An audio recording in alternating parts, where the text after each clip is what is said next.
ગુજરાતનો ચેરાપુંજી કહેવાતો ડાંગ જિલ્લો, ડાંગ જિલ્લાની અંદર સિઝનની અંદર 125 ઇંચથી વધુ વરસાદ પડતો હોય છે, પરંતુ પ્રથમ વરસાદ શિકાર વરસાદ જૂનમાં જમાવટની જે માહોલ જોવા મળ્યો છે, ખાસ કરીને ડાંગ જિલ્લાના પ્રવેશ દ્વાર વઘઈ ખાતે આવેલો અને ડાંગ જિલ્લાની ઓળખ સમાન ગીરા ધોધ એની 100 કળાએ ખીલી ઉઠ્યો છે।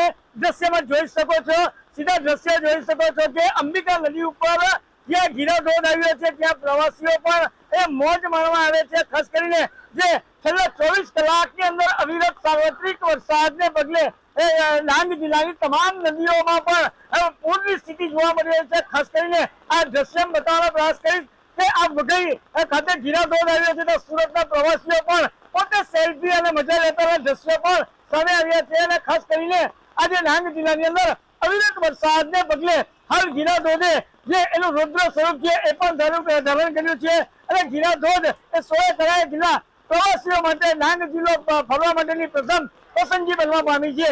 સાપુતારા અને ગીરા ધોધની મુલાકાત અમે લોકો લગભગ દર વર્ષે કરતા હોઈએ છીએ, પણ આ વર્ષે અમને જે અહીંયા નજારો જોવા મળ્યો છે તે ખરેખર અદ્ભુત છે। ગીરા ધોધનું જે 100 કળાએ ખીલેલું જે આ સ્વરૂપ છે, આમ જોઈએ તો તેને રૌદ્ર સ્વરૂપ કહી શકાય, આમ જોઈએ તો એને 100 કળાએ ખીલેલું સ્વરૂપ કહી શકાય, પણ ખરેખર આ સ્વરૂપ અમે પ્રથમ વખત જોયું છે અને આ સમયમાં જ આ સ્વરૂપ જોવા મળશે। મિત્રો, જો કોઈ સાપુતારા ગીરા ધોધ ફરવા આવવાનું પ્લાનિંગ કરતા હોય તો અચૂક આવો, આ સ્વરૂપ આપણને બીજી વખત જોવા નહીં મળે। અમે આ સાપુતારા ગીરા ધોધની મજા માણવા માટે આવ્યા છીએ। તમે વરસાદ જોઈ શકો છો, બહુ સુંદર દ્રશ્યો છે અહીંયાના, ખૂબ લોકો બી આવે છે, અમારા ઘણા લોકો બાકી બી રહી ગયા છે, એ લોકો જોવો, આ મોસમનો નજારો જોવો, બહુ મજા આવે છે અહીંયા, ખૂબ એન્જોય વાળું વેધર છે, ખૂબ મજા આવે છે। Thank you.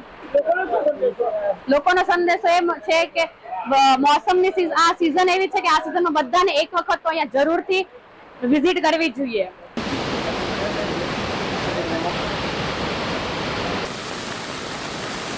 ગુજરાતનો ચેરાપુંજી કહેવાતો ડાંગ જિલ્લો, ડાંગ જિલ્લાની અંદર સિઝનની અંદર 125 ઇંચથી વધુ વરસાદ પડતો હોય છે, પરંતુ પ્રથમ વરસાદ શિકાર વરસાદ જૂનમાં જમાવટની જે માહોલ જોવા મળ્યો છે, ખાસ કરીને ડાંગ જિલ્લાના પ્રવેશ દ્વાર વઘઈ ખાતે આવેલો અને ડાંગ જિલ્લાની ઓળખ સમાન ગીરા ધોધ એની 100 કળાએ ખીલી ઉઠ્યો છે। દ્રશ્યમાં જોઈ શકો છો, સીધા દ્રશ્ય જોઈ શકો છો કે અંબિકા નદી ઉપર જ્યાં ગીરા ધોધ આવ્યો છે ત્યાં પ્રવાસીઓ પણ એ મોજ માણવા આવે છે। ખાસ કરીને જે છેલ્લા 24 કલાકની અંદર અવિરત સાર્વત્રિક વરસાદને પગલે ડાંગ જિલ્લાની તમામ નદીઓમાં પણ પૂરની સ્થિતિ જોવા મળી રહી છે। ખાસ કરીને આ દ્રશ્ય બતાવવાનો પ્રયાસ કરીશ કે આ વઘઈ ખાતે ગીરા ધોધ આવ્યો છે તો સુરતના પ્રવાસીઓ પણ પોતે સેલ્ફી અને મજા લેતા દ્રશ્યો પણ સામે આવ્યા છે। અને ખાસ કરીને આજે ડાંગ જિલ્લાની અંદર અવિરત વરસાદને પગલે હાલ ગીરા ધોધે જે એનું રુદ્ર સ્વરૂપ છે એ પણ ધારણ કર્યું છે અને ગીરા ધોધ એ 100 કળાએ જિલ્લા પ્રવાસીઓ માટે ડાંગ જિલ્લો ફરવા માટેની પ્રથમ પસંદગી બનવા પામી છે। સાપુતારા અને ગીરા ધોધની મુલાકાત અમે લોકો લગભગ દર વર્ષે કરતા હોઈએ છીએ, પણ આ વર્ષે અમને જે અહીંયા નજારો જોવા મળ્યો છે તે ખરેખર અદ્ભુત છે।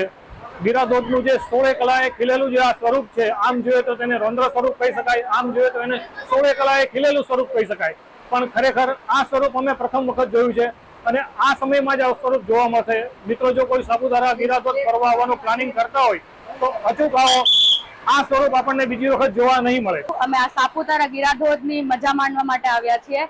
તમે વરસાદ જોઈ શકો છો, બહુ સુંદર દ્રશ્યો છે અહીંયાના, ખૂબ લોકો બી આવે છે, અમારા ઘણા લોકો બાકી બી રહી ગયા છે, એ લોકો જોવો, આ મોસમનો નજારો જોવો, બહુ મજા આવે છે અહીંયા, ખૂબ એન્જોય વાળું વેધર છે, ખૂબ મજા આવે છે। Thank you.